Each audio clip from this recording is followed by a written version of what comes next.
Welcome dear rockers, कैसे हैं आप सभी। आइए देखते हैं मॉन्स्टर सीरीज का पार्ट 14। पिछले पार्ट्स के सारे लिंक आपको नीचे डिस्क्रिप्शन बॉक्स में मिल जाएंगे, उनको जरूर देखिए और एंजॉय कीजिए। पिछले पार्ट के एंड में हमने देखा कि किस तरह जिना ने अपने ही एम्प्लॉयर यानी डोडो ग्रुप के चेयरमैन के बेटे नाथन के खिलाफ वीडियो एविडेंस पेश किया था, जिससे कि यह साबित हो गया था कि नाथन ने न सिर्फ इलीगल बिजनेस करके काला धन कमाया, बल्कि उसने अपने प्रोडक्ट्स में खतरनाक T9 केमिकल यूज किया है जो कि कार्सिनोजन है। तो पार्ट 14 की शुरुआत में दिखाते हैं कि जज ये फैसला सुना देते हैं कि नाथन को होगी 6 साल की कठोर कारावास, यानी कि 6 साल जेल में उसे मुश्किल से मुश्किल काम दिया जाएगा। जे तो दोस्तों बड़ा खुश होता है, हालांकि उसके बड़े बड़े षड्यंत्र नाकामयाब हो गए थे, पर कम से कम जिना के इस छोटे एविडेंस ने उसका मकसद पूरा तो कर ही दिया है। जिना कोर्ट से बाहर आ रही होती है तो बड़ी दुखी लगती है, क्योंकि अब उसको नौकरी से निकाल दिया जाएगा। ली उसे संभालता है कि देखो हम सब तुम्हारे साथ हैं, तुम फिक्र मत करो। नीचे एंड्रयू खड़ा होता है और वो कहता है कि मुझे नहीं पता था कि तुम इतनी हिम्मत वाली हो, हम तुम्हें कुछ नहीं होने देंगे, तुम्हारे साथ खड़े रहेंगे। जिना भी हंस देती है कि डायलॉग बोलते तो बड़े क्यूट लगते हो यार तुम, लेकिन अब तक तो मुझे डोडो ग्रुप से निकाल भी दिया गया होगा। एंड्रयू ली कहते हैं कि नहीं, ऐसा कुछ नहीं होगा, इसमें तुम्हारी कोई गलती नहीं है, तुमने बस सच का साथ दिया है, जिसकी तुम्हारी तारीफ करना तो बनता ही है। कोई तुम्हें नौकरी से नहीं निकालेगा, बस तुम उसी हिम्मत के साथ कल ऑफिस जाना। इसी बीच दोस्तों जिना को चुटकी कॉल करके कहती है कि माँ ठीक हो गई है, वो कोमा से बाहर आ गई है। ये सुनकर ये तीनों बड़े खुश होते हैं और हॉस्पिटल जाते हैं। केनिया जिना को देखकर बड़ी इमोशनल होती है और कहती है पता है तुमने जो किया है ना, उसके लिए पता नहीं मैं तुम्हारा शुक्रिया अदा कैसे करूंगी, तुम सच में बहुत हिम्मत वाली हो। जिना कहती है कि मैंने तो कुछ नहीं किया, मुझे हिम्मत तो इस चुटकी ने दी। दोस्तों अब जिना की रिकॉर्ड की भी वीडियो हर न्यूज चैनल्स में प्ले होने लग जाती है, जिसमें नाथन ने यह कबूल किया था कि T9 कितना खतरनाक है और उसके जरिए उसने कितने पैसे कमाए। आम लोग तो बड़ा कुटते हैं कि इतनी बड़ी कंपनी ने ऐसा जानलेवा केमिकल यूज किया है और कई लोगों की जान ले ली है। जे नेल और किमी भी दोस्तों टीवी पर ये देख रहे होते हैं। दूसरी ओर चेयरमैन की फैमिली भी टीवी पर देखती है। चेयरमैन पूरी तरह से परेशान हो जाता है कि डोडो ग्रुप का नाम खराब हो गया। सिंडी कहती है कि नाथन की वजह से देखा,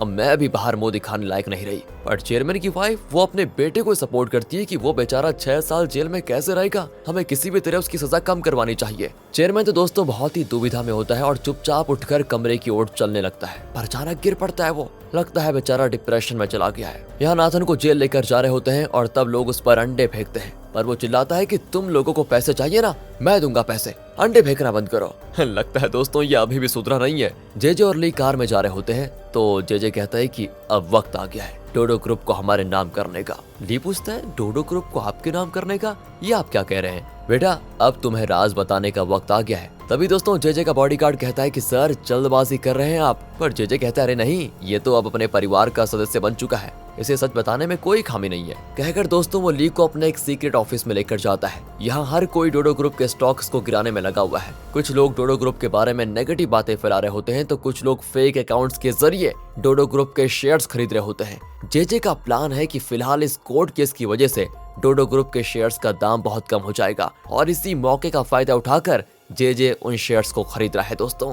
और ऐसा पॉइंट आएगा जब जे के पास सबसे ज्यादा शेयर्स होंगे और तब वो डोडो ग्रुप का ओनर बन जाएगा। ये देखिए उसका प्लान। ली भी दोस्तों जे का सारा प्लान समझ जाता है, लेकिन जे नहीं जानता कि ली असल में कौन है। यहाँ से दिखाते हैं कि ली पैनी को बताता है कि जे तूफान की तेजी से काम कर रहा है, हमें कैसे भी करके उसको रोकना होगा, क्योंकि अगर डोडो ग्रुप उसके हाथ में गया तो हमारा सारा प्लान चौपट हो जाएगा। 1 हफ्ते के अंदर हमें जे को कैसे भी फंसाना होगा। दूसरी ओर दोस्तों डोडो ग्रुप के शेयर होल्डर्स की मीटिंग में सिंडी जाती है, क्योंकि चेयरमैन की तबीयत खराब है ना। पर शेयर होल्डर्स गुस्से में होते हैं कि कंपनी डूबने की स्थिति में है और इस वक्त चेयरमैन को यहाँ होना चाहिए था। वो कहाँ है? हमारी सारी इन्वेस्टमेंट्स खतरे में है और इस वक्त वो खुद आने के बजाय अपनी बेटी को भेज रहे हैं। क्यों?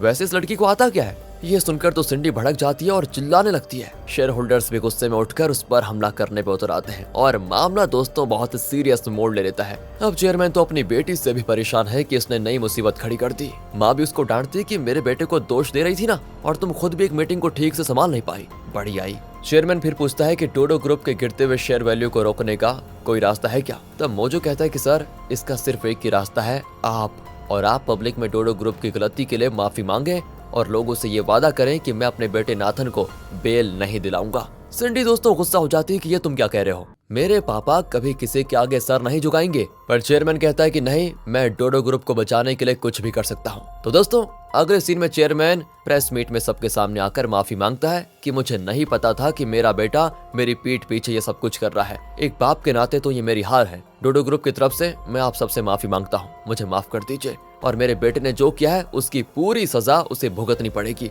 मैं किसी भी हालत में उसको बेल दिलाने की कोशिश भी नहीं करूंगा। और हाँ, T9 से जिन लोगों को कैंसर हुआ है, जिनकी जान चली गई है, उन सब के लिए मैं पूरा कंपनसेशन दूंगा और उनकी ट्रीटमेंट का पूरा खर्चा उठाऊंगा। मैं अपनी तरफ से भी आप सबके सामने माफी मांगता हूँ। कहकर दोस्तों चेयरमैन सबके सामने सर झुकाकर माफी मांगता है। ये भी टीवी पर आता है और केन्या और चुटकी बड़ी खुश होती हैं कि चलो आखिर हमारी लड़ाई बेकार नहीं गई।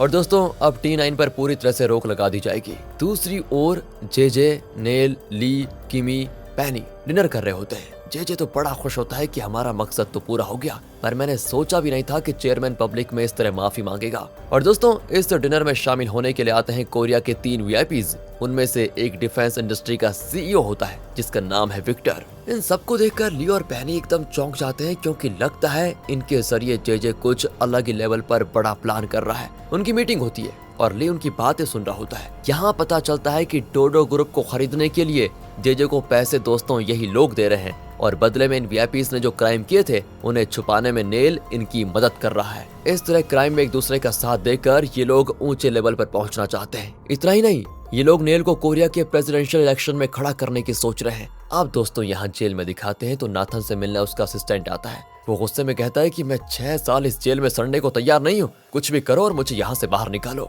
और हाँ, तब तक तुम उस जिना को फॉलो करके पता लगाओ कि वो कहाँ जाती है, क्या करती है, क्योंकि जेल से छूटने के बाद तो मुझे सबसे पहले उसे ही ठिकाने लगाना है। तो दोस्तों अगले दिन जिना हिम्मत करके ऑफिस चली जाती है, पर वहाँ कोई उसका मुंह तक देखने को तैयार नहीं होता। शेरिल तो दोस्तों उससे लड़ने लग जाती है कि अब क्यों मुंह लेकर यहाँ पर काम करने के लिए आ गई, चलो यहाँ से। जिना का टीम लीडर उसके मुंह पे फाइल फेंक देता है कि ये काम आज शाम तक पूरा करो वरना काम छोड़ दो। एंड्रयू को दोस्तों बहुत बुरा लगता है, पर वो खुलेआम जिना के सपोर्ट में कुछ नहीं बोल सकता। सिंडी जिना को बुलाकर कहती है, तुम यहाँ पर क्यों आई हो, हैं? क्या तुम नहीं जानती कि तुम कितनी बड़ी प्रॉब्लम में फंसने वाली हो? चुपचाप रिजाइन करके यहाँ से निकल जाओ। जिना कहती, देखो मैं रिजाइन तो देने वाली हूँ नहीं। और दोस्तों ये कहकर वो चली जाती है। शेरिल ने तो जिना का चेयर तक निकाल दिया था। जिना बहुत देर खड़ी काम कर रही होती है। एंड्रयू डायरेक्टली तो उसकी मदद नहीं कर पाता, लेकिन वो हाउसकीपर से कहकर जिना के लिए खाना वगैरह खरीद कर देता है और उसकी बड़ी केयर करता है। और दोस्तों यहाँ पर जो आफत जिना पर आने वाली थी शायद वो नहीं जानती थी। चेयरमैन की वाइफ को पता चलता है कि जिना ऑफिस आई है तो वो भी ऑफिस आ जाती है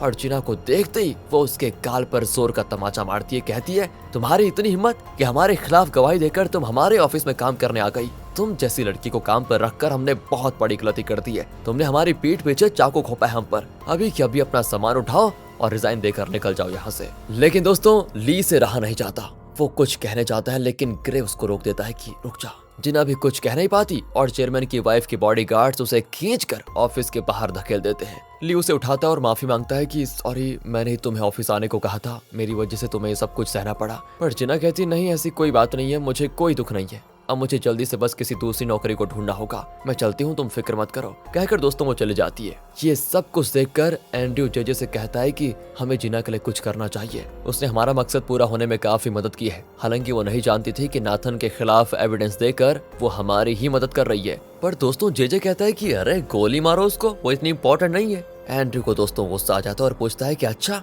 मतलब आप डोडो ग्रुप के ओनर बन जाएंगे, फिर मुझे क्या मिलेगा? जेजे कहता है कि अरे बेटा, मैं डोडो ग्रुप में ज्यादा से ज्यादा 60% शेयर खरीद पाऊंगा, क्योंकि उससे ज्यादा शेयर बेचा नहीं जाएगा ना, और बाकी 40% शेयर तो चेयरमैन के परिवार का ही रहेगा। लेकिन तुम्हारे जरिए मुझे उस 40% से भी एक हिस्सा मिलेगा, क्योंकि जब चेयरमैन को पता चलेगा कि तुम उनके बेटे हो तो वो तुम्हें भी कुछ शेयर देंगे और उन शेयर्स के बल पर ही मैं डोडो ग्रुप का असली ओनर बन जाऊंगा। इसलिए मुझे तुम्हारी बहुत जरूरत है बेटा। वैसे मुझे बिजनेस में कोई इंटरेस्ट नहीं है, पर एक पावरफुल बिजनेसमैन बनकर मैं असल में पॉलिटिक्स में एक पावरफुल आदमी बनना चाहता हूँ। बिजनेस तो उसका सिर्फ एक जरिया है। ये कहकर दोस्तों वो चला जाता है और वहाँ गिरते शेयर को देखते हुए चेयरमैन को भनक लग जाती है कि कोई तो घोटाला कर रहा है, पर ये कौन कर रहा है इसका उसे अंदाजा नहीं होता। दोस्तों तब उसे एक पार्सल मिलता है जिसमें एक फोन होता है। उस पर एक कॉल भी आता है और वो कॉल ली ने किया था। असल में उसी ने ये फोन भेजा होता है। वो अपनी आवाज को चेंज करके कहता है कि क्या आप जानना चाहते हैं कि आपके शेयर्स किसकी वजह से गिर रहे हैं? चेयरमैन पूछता है, तुम हो कौन और मैं तुम्हारा यकीन कैसे करूं? ली कहता है कि आपके पास कोई और रास्ता है भी नहीं, यकीन करना पड़ेगा। कहकर दोस्तों ली एक ऑडियो प्ले करता है और ये ऑडियो उस दिन की रिकॉर्डिंग है जब जेजे ली के साथ कार में था, लेकिन नशे में वो ली को अपने मकसद के बारे में बहुत कुछ बता रहा था और ली ने उस समय उसको रिकॉर्ड भी किया था। प्ले करने के बाद ली कहता है कि अब शायद आपको पता चल गया होगा कि कौन आपके खिलाफ डोडो ग्रुप का ओनर बनने की कोशिश कर रहा है। चेयरमैन दोस्तों कंफ्यूज हो जाता है कि क्या सच में जेजे मेरे खिलाफ षड्यंत्र रच रहा है या फिर कोई मेरे साथ मजाक कर रहा है। पर वो थी तो जेजे की आवाज। तो वो अपने आदमियों से कहता है कि इसके बारे में पता लगाओ, और हाँ, मेरे दूसरे बेटे के बारे में भी कुछ पता चला क्या। चेयरमैन की वाइफ ये बात सुनकर बड़ी टेंशन में हो जाती है। तब मोजो चेयरमैन को बताता है कि मैंने अपनी टीम के बेस्ट एजेंट को यूएस भेज दिया है आपके बेटे के बारे में पता लगाने के लिए। वो जल्द ही कोई इन्फॉर्मेशन देगी। दूसरी ओर दोस्तों, चेयरमैन की वाइफ जेजे से मिलती है और पूछती है कि चेयरमैन के बेटे के बारे में क्या कुछ पता लगाया तुमने। जेजे कहता है कि मैं नाथन के केस में इतना उलझा हुआ हूँ कि चेयरमैन के दूसरे बेटे को ढूंढने में मेरे को टाइम ही नहीं लगा। तो दोस्तों, चेयरमैन की वाइफ कहती है तुम कुछ भी करो, पर वो लड़का चेयरमैन के हाथ नहीं लगना चाहिए, वरना वो उस लड़के को मेरे बेटे की जगह पे बैठा देगा, जो कि मैं बिल्कुल भी नहीं चाहती। ये कहकर वो चली जाती है। यहाँ जेजे एंड्रयू से कहता है कि तुम्हारे पापा तुम्हें ढूंढ निकालना चाहते हैं और यही मौका है तुम्हें उनके पास ले जाने का। तुम तैयार हो जाओ, अपने पापा से मिलने के लिए चलो। दूसरी ओर मोजो ने दोस्तों रोशी को यूएस भेजा था ताकि वो चेयरमैन के नाजायज बेटे का पता लगा पाए, यानी एंड्रयू का पता लगा पाए। रोशी उसकी कॉलेज की एक लड़की से मिलती है और पूछती है कि एंड्रयू के बारे में तुम क्या जानती हो। वो बताती है वो एकदम चुप रहता था, किसी से ज्यादा बात नहीं करता था, पर कॉलेज के ईयर बुक में उसके बारे में हमने लिखा जरूर था। कहकर वो रोशी को एक ईयर बुक दिखाती है, जिसको देखकर रोशी एकदम होती है शॉक। उसमें होती है एंड्रयू की फोटो जो डोडो ग्रुप में काम करता है। वो तुरंत मोजो को कॉल करके बताना शुरू करती है, पर मोजो कहता है मैं बिजी हूँ, बाद में कॉल करना, तो मुझे मेल भेज दो। एंड दोस्तों, बाद में जब वो लिफ्ट में मेल को देखता है तो एंड्रयू की फोटो को देखकर एकदम से शॉक। लिफ्ट में जेजे और एंड्रयू चढ़ते हैं तो मोजो एंड्रयू को देखता रह जाता है कि ये चेयरमैन का बेटा, क्या संयोग है। वो तुरंत जाकर चेयरमैन को बताता है कि आपके बेटे का पता लग चुका है, वो यूएस में नहीं इसी कोरिया में है, और सच बताऊं तो वो हमारी ही कंपनी में काम करता है। दोस्तों, ये सुनकर चेयरमैन के पैरों तले जमीन खिसक जाती है। मुझे पूछता है कि एसपीडी टीम में हमने जिन नए कैंडिडेट्स को रिक्रूट किया था वो उन्हीं में से एक है। इतना ही नहीं सर, जेजे बहुत पहले से उस लड़के की मदद कर रहा है। चेयरमैन को शक हो जाता है कि ओहो, लगता है जेजे ने जानबूझकर उसे यहाँ पर काम पे रखा है। मोजो भी साफ साफ कह देता है कि हाँ, ये भी पॉसिबल है सर कि जेजे किसी मकसद से उसे यहाँ पर लाया होगा। दूसरी ओर जिना को किसी ऑफिस में नौकरी नहीं मिलती, पर वो बड़े बड़े बिल्डिंग्स में हाउसकीपिंग का काम करती है, फिर नोटिस बांधती है और उस काम के बाद रेस्टोरेंट में वेट्रेस का काम भी करती है। अब ली उस रेस्टोरेंट में जाता है तो जिना एकदम से चौंक जाती है, पर वो ज्यादा कुछ नहीं कह पाती क्योंकि ली यहाँ पर उसका कस्टमर है। फिर भी दोस्तों, ली उसे पूछता है कि तुमने खाना खाया क्या। वो कहती नहीं, मैं काम के बाद घर जाकर खाना खा लूंगी। ली कहता है वो बाद में खा लेना, पर अभी मैं खिलाऊंगा तुम्हें, समझी। जिना कहती है अरे ओनर देख रही है, ऐसा मत करो। तभी ली ओनर को देखता है, पर उसी वक्त वो बाहर चली जाती है। ली कहता है देखो अब ज्यादा नखरे भी मत करो, खा लो चुपचाप। पर जिना कहती है अरे इतना छोटा पीस क्यों दे रहे हो, मुझे बड़ा वाला चाहिए। ली भी हंसकर उसको बड़ा पीस दे देता है। तब ली पूछता है कि इसके बाद तो तुम घर ही जाओगी ना। वो कहती नहीं, एक और काम है मुझे, जहाँ मैं रेंट पर किसी की ड्राइवर बनूंगी। और दोस्तों, तभी किसी और कस्टमर के बुलाने पर जिना उस टेबल की ओर भागती है। ली को बहुत बुरा लगता है कि जी कितनी मुश्किल से अपना गुजारा कर रही है। अब काम के बाद जिना बाहर जाती है, जहाँ उसको एक कार को ड्राइव करने के लिए हायर किया गया था। पर दोस्तों, वहाँ पर भी ली उसी का क्लाइंट होता है। जिना पूछती ये क्या मजाक है, अगर कोई नशे में होता है तो वो अपने लिए ड्राइवर हायर करते हैं, वही काम करने के लिए मैं आई थी, तुमने पी रखी है क्या। वो कहता है नहीं, पर आज तुम मेरी ड्राइवर नहीं, मैं तुम्हारा ड्राइवर बनूंगा। कहकर ली उसे अपनी कार में लेकर जाता है। दिन भर अलग अलग काम करके वो थकी होती है और बैठी बैठी सो भी जाती है। ली बहुत ही गिल्टी फील करता है कि वो जिना की ज्यादा मदद नहीं कर पा रहा है। फिर दोस्तों, वो उसे घर में ड्रॉप करता है, उसे अच्छा खासा टिप्स भी देता है। जिना कहती देखो मुझे और कर्जदार मत बनाओ, मुझे पहले से तुम्हें बहुत सारे पैसे लौटाने हैं और आगे से मुझ पर तरस खाकर ये सब मत किया करो प्लीज।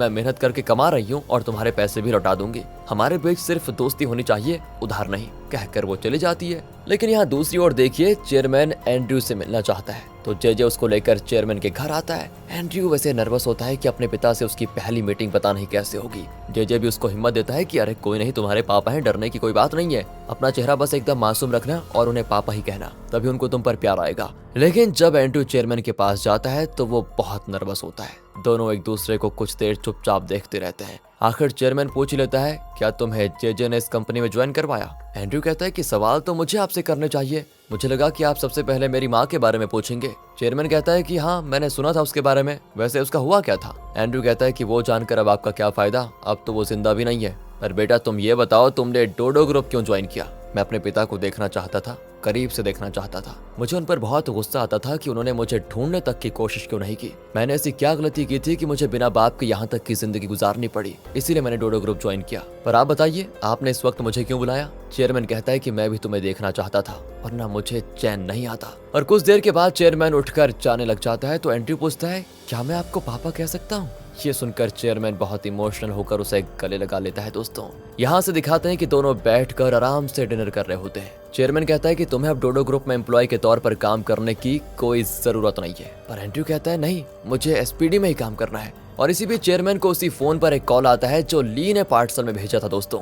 ली वॉइस चेंजर के जरिए कहता है कि मेरे पास और भी एविडेंस है जिसे मैं आपको दिखाना चाहता हूँ, लेकिन आपको मेरी बताई जगह पर अकेले आना पड़ेगा। चेयरमैन की समझ में नहीं आता कि अब इसका यकीन करूं या ना करूं, पर और कोई रास्ता न पाकर वो मान जाता है। तब मोजो पूछता है कि सर क्या हम छुपकर आपका पीछा करें? चेयरमैन कहता है कि नहीं, मैं अकेला ही जाऊंगा। कहकर दोस्तों वो अकेला ड्राइव करके उस जगह पर पहुंच जाता है जो कि एक चर्च है, पर वो नहीं जानता कि एंड्रयू भी उसकी कार का पीछा कर रहा है। अब चेयरमैन चर्च के अंदर जाता है तो ली वहां पर कई फोटोज दिखाता है, जिससे ये पता चल जाता है कि जे किस तरह कोरिया के 3 बड़े वीआईपीज की मदद से डोडो ग्रुप को खरीदने की कोशिश कर रहा है और एक सीक्रेट ऑफिस लगाकर वो डोडो ग्रुप के गिरते हुए शेयर वैल्यू का फायदा उठाकर उन शेयर्स को खरीद रहा है। और भी कई एविडेंस वो दिखाता है जिससे जे का असली मकसद साफ पता चल जाता है दोस्तों। और ये देखकर चेयरमैन तो बिल्कुल बौखला जाता है। वो फोन पर ली से पूछता है कि तुम ये सब कैसे कलेक्ट कर पाए, तुम हो कौन और तुम्हें आखिर चाहिए क्या? ली कहता है कि मेरे बारे में जानकर आपको करना क्या है, आप बस इतना समझ लीजिए कि आपके खिलाफ असल में कौन काम कर रहा है। चेयरमैन कहता है कि मैं यहाँ अकेला आया हूँ,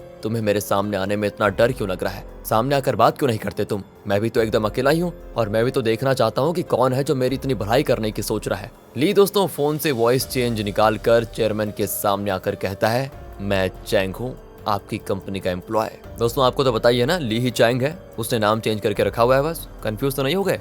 एंड उसको देखकर चेयरमैन चौंक जाता है। इतने में बाहर एंड्रयू भी आ जाता है और यहाँ पर होता है पार्ट 14 का दी एंड। कैसे टाइम पे दी एंड कर दिया। इंतजार कीजिए पार्ट 15 का। क्या करें दोस्तों, पूरी कोशिश के साथ लगे हुए सीरीज को खत्म करने के लिए। बस आप आगे के पार्ट्स देखना चाहते हैं तो लाइक कीजिए, सीरीज को ज्यादा से ज्यादा शेयर करें।